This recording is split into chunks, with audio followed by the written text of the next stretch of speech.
Hey folks, welcome back to Honey Money SG. So this is actually the second part of the CPF questionnaire, whereby in my last video I answered the first two questions, and this follow-up video then I'll answer the remaining last question that you may have regarding my CPF strategies on how to achieve full retirement sum by the age of 30. So with that, let's go to the remaining question of that questionnaire. Let's go. Okay, question 3. So a lot of people have this concern as well. So they are saying that it's so dumb to actually put money in the CPF because there is policy risk, there's liquidity risk, and because if you put in so much money at a young age, you won't be able to gain that tax relief in your later years when you actually earn a higher level of income.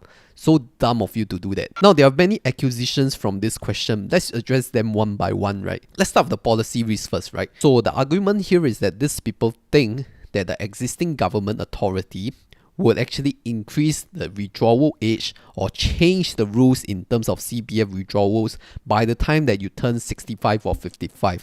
And that's because they think that CPF is a Ponzi scheme, and if less people are putting money into the CPF pot, then there is really no money to keep that generator going on. Now, it's quite interesting to hear this kind of perspective, right? Because firstly, how do they know? Secondly, if someone really knows, I don't think they will actually divulge this secret because it's actually under the Official Secrets Act. So this opinion is really unconfirmed and really uncertain, right? It's an uncertain outcome that may happen or may not happen at all.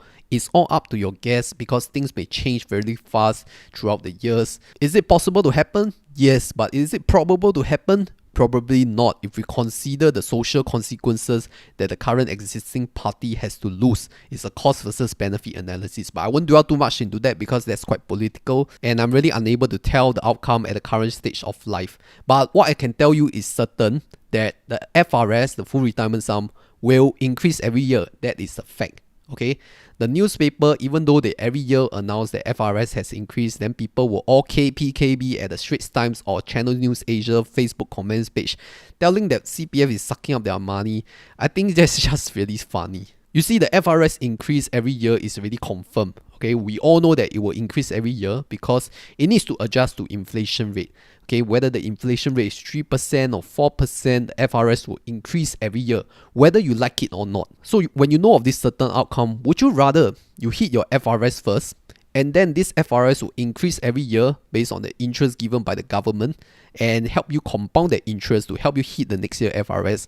Or do you want to keep it at a really low level such that you will never hit the full retirement sum, and every year you will just go to the Facebook page and go and complain about the government raising the full retirement sum again, and then be a really low life person there complaining about others but or never blame yourself? So you all choose which character you all want to be lah. I prefer to be the former than the later. Okay, next thing, liquidity issue. So liquidity issue, most people think that government is locking up their money for CPF and then they don't have enough money to go and buy property, go and make investment and all that stuff, right? 20%, I agree, is quite a lot, but it is not unreasonable. Let's just put it this way. Would you rather your taxes increase by 20%, or would you rather put that 20% in the Central Provident Fund that funds your retirement life? Because I believe that if there is no CPF, then there are many more people who are homeless on the streets, and the streets will be less safe because these people don't even have CPF life payouts every month to help with their daily spending. And regarding liquidity, right, liquidity is really important for people who don't have consistent cash flows every month.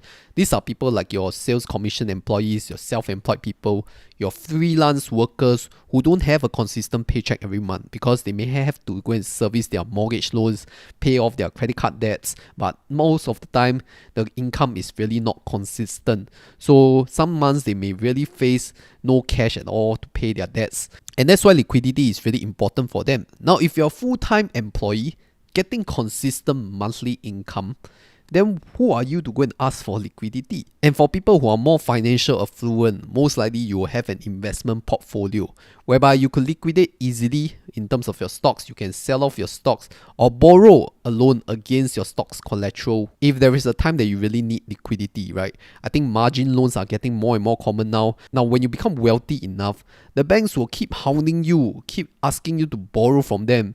Okay, when you're poor, your banks will not even loan you money. That's the fact. Because when you get richer, the banks believe that you have the power to actually pay back their loans and give them some interest as well. So if you're really worrying about liquidity issues, I think you're not that level yet lah. Okay, one last thing is about the CPF RSTU top up, right? If you reach FRS, you can no longer top up anymore and you don't get that tax relief. So I think this is really just one-dimensional thinking. Let me put it this way. If you are at an income level at around 15% of income tax bracket, it means you are really quite affluent and wealthy in terms of income sources, right? So at this point in time, would you look for other ways to reduce your taxes? For example, you can open a private limited and set up your own companies, running some legitimate business transactions and channel your expenses as business expense instead of personal expense. All these are just tax planning that I won't talk about in this video because professional tax advice is very expensive. So once you're earning the higher level of income, right, you cannot really think like an entry-level employee just relying on your CPF top-ups. You have to think of other ways to reduce your tax legitimately and legally. And one of the ways actually to open a private limited company, channeling business expenses while reducing your tax accessible income. And one more other reason for this RSTU argument is that the more that you put in your RSTU special account, the more funds are being reserved and locked up for your retirement account when it's being set up. And because tax relief is actually a one-time thing every year, but compounding interest of that 4% when you put in earlier would actually be consistent, and as the sum gets larger, it will compound at an even faster rate, hitting your full retirement sum even faster than the amount of tax relief benefit that you can get one time every year. So really, compound interest is really hard to beat. So try not to do RSTU too much even at a later stage when you are at a higher income level. Try to think of other ways to reduce your tax accessible income. If not, you will never belong to the league of the truly wealthy people. Okay, so this kind of sum up my summary of the answers that I have for these people who question me in my other video, and I acknowledge that there may be some questions which are still not answered, so just leave them down in the comment section below. I'll read through it and provide my thoughts maybe in another video when you all have even more questions, right? I try to answer them to the best of my ability. My answers may be right or may be wrong depending on how your perspective and your belief about the CPF system is. But regardless, I wish you all the best in achieving your own financial independence target, and you can refer to this video on how to actually achieve your first $100,000 by the age of 30 if you don't have a solid plan yet. With that, thank you for watching. My name is Christopher. This is Honey Money SG, steering young adults to financial independence.